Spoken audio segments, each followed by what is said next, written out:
Hi అండి, welcome back to కుస్మా thoughts. ఈరోజు మనం సౌమ్యత గురించి తెలుసుకుందాం. సౌమ్యంగా ఉండటం, పాజిటివ్నెస్తో ఉండటం, కొద్దిగా ఫేస్లో ఎప్పుడు కనబడిన స్మైల్తో ఉండడం. ఇవన్నీ చెప్పేసరికి ఇంట్లో ఉండే పని చేసుకునే ఇళ్ళల్లో వాళ్ళందరికీ, మేబీ హౌస్ వైఫ్స్ అందరికీ కోపం రావచ్చు. ఏమ్మా అంత పని చేసుకుంటూ ఎప్పుడు 24 గంటలు మంచి ఫేస్ స్మైలింగ్తో పెట్టాలంటే కుదురుతుందా?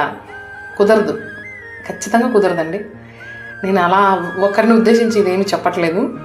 నేను చెప్పదలుచుకుంది మాత్రం సూటిగా చెప్పాలనుకుంటున్నాను. మీ కష్టం మీది కాదు, మన కష్టం ఎవ్వరూ రిఫిల్ చేయలేరు, ఎవ్వరూ రీప్లేస్ కూడా చేయలేరు.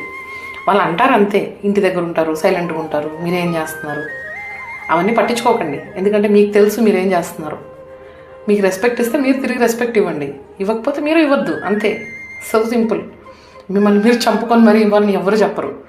సౌమ్యత అని నేను ఎందుకు చెప్పాల్సి వచ్చిందంటే, కొంతమంది పిల్లల్ని ఈ మధ్యలో కొంచెం పలకరిస్తే ఇంట్లో 24 గంటలు అమ్మ అది చేసినా, ఇది చేసినా, అది పారేసినా, ఇది పారేసినా, చాలా అంటే చాలా షౌటింగ్ చేసి మన మీదకి ఇలాగే దూకేస్తున్నారు అని మాట్లాడుతున్నారు. సో దానికోసం వచ్చాను ముందుకి. అలాంటి పేరెంట్స్ ఎవరైనా ఉంటే ప్లీజ్ అండి, ఒక్కసారి ఆలోచించండి. మన పిల్లలే వాళ్ళు. కొంచెం సౌమ్యంగా చెప్పడానికి ప్రయత్నించండి, వాళ్ళు నేర్చుకుంటారు, ఎక్కడికి వెళ్ళరు.